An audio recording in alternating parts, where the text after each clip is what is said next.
just woke up a little while ago, but I just had to give you the insight that I had. It's very fucking profound, especially in today's times where being grateful is so important. So just listen up. First of all, thank you for all you new people who have come to this channel. It's a message in a bottle is a title. And what that means is the messages that I'm giving you comes from far, far, far away from here, in another place, in another time. And if your ass landed on this channel, I fucking guarantee you, you're about to take a big leap, or something has to give in your life where you've said you just can't anymore, and I pop up, or you see me, or you hear me, or you just got very adamant, or you're at the end, or you're at the very beginning.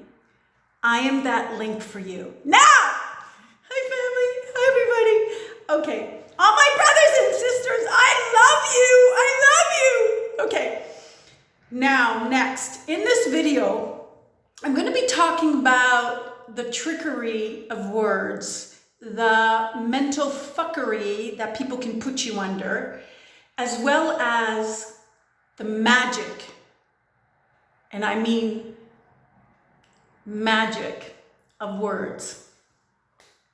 I'm going to give you an example. The other day, a little while ago back, I was going through something, and my super texted me about something he had to fix or whatever, and he asked how it's going, and I just said, I usually don't answer that, but regarding to him coming up, I just said, just went through this, so I don't know about this time, I might need to wait a day or two.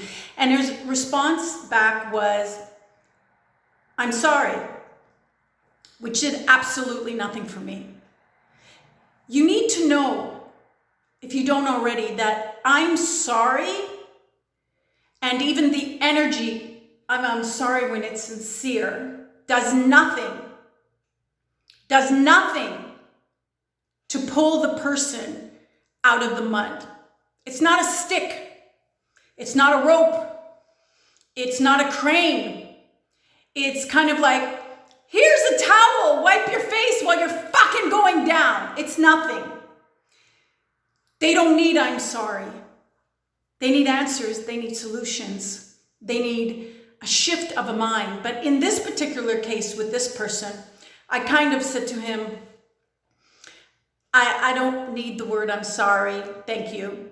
And he said, I was being compassionate. Now this is so fucking important.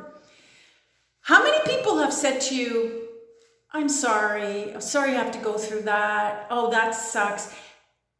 You felt no change. It's like the energy never reached you because the energy wasn't there. Now, when he said, oh, I'm being compassionate. Keynote. Being compassionate is not a fucking word. It's not a word. Being compassionate is a state of being. All my HEYOKAs, all my empaths, all my sensitive souls, you fucking know that. And you have to be consistent. Being compassionate is a consistency. Like being a loving person, it's a consistency. Being an understanding person, you're not just understanding towards one person and not another person. So as he was saying the words, I'm just being compassionate, and I connected how, well, I'm sorry dropped to my fucking ankles, did nothing for my heart. And then he was saying he was just being compassionate. I didn't go into the whole scenario. I just said, thank you. And then he came back with, and here's the fucking truth teller of it all. He came back saying, no pain, no gain. Now, I went through something serious, okay? Who the fuck jokes? Even though he's trying to be funny, but a compassionate being does not make light of a fucking situation. So I want you to know this, for those that don't, that all your family members, all your colleagues, all your people who give you sympathy, in order to induce a feeling of that they care, they're not investing anything. And this is why you feel nothing. God bless their heart. They're just like a bit of asleep and a bit uneducated in the emotional realm. So that's the first thing. I needed you to know that. You see, he wasn't compassionate being. He used the words of compassion in I'm sorry template to portray a certain compassionate being. And you'll also notice that these people go up and down. They're flippant. They're not consistent. And why is that important? Because it makes you doubt yourself. Because at one point they'll be one way because you're lured in by their words. And again, there's a magic there, and I'll get to that in a second. You're lured in by their words, and so you think you're trying to convince your heart, but your heart is like, hey, hello, I don't fucking feel this. This is doing nothing for me. Forget being polite and all that shit. What's it bringing to the fucking table? The truth is, it's bringing nothing. So I need you to understand that the people who are inconsistent, angry and not, ignoring you and not, dismissive and not, pay attention sometimes and not, there's a problem. As long as they're up and down and not consistently compassionate, consistently anything, consistently there for you, it means they are not. All those loopholes, they're like silent landmines that you fucking step in because you betray yourself every time you give in to that. And when you betray yourself, you separate off from your sense of yourself. And slowly by slowly, it's like dwindle, what's the fucking word? I'm dyslexic, you know that, right? So it's dwindling the core of your greatness, your certainty, your I'm the bestness. That's what it's doing. Now, you need to remember, and this is what I mean, words are pure magic. Why do you think, at least in the English language, it's called spelling?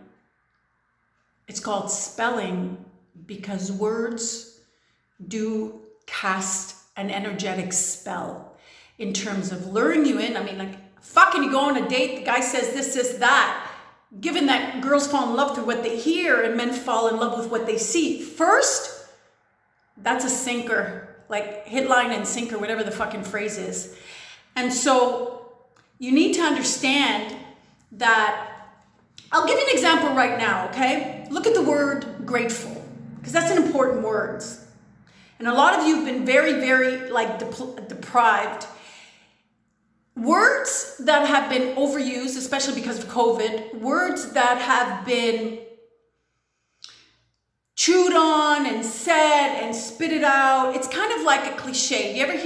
You notice when you hear a cliche, it kind of like falls on deaf ears. Like first we hear it from our parents and you're like, yeah, mom, yeah, dad, okay, can't lead a horse to water. I won't help my brother's addiction. Like I know I can't do it. But when you hear those words, they're wise, but they're like chewed gum, passed from one mouth to another mouth, to another mouth, said over and over again. They lose the juice. And so in this last year or two, we've gone through a lot. I'm grateful, and I'm so grateful. And now it's kind of like people are saying it. It's almost like there's something on top of you saying, you should be grateful. And it's like this lid. And when I want to address this lid because it's a bit of a resistance. The lid is kind of like, oh, I'm so grateful I'm so grateful this, that. I wanted to show you and to inject it with fucking life, which always happens when you realize the hidden core truth of something.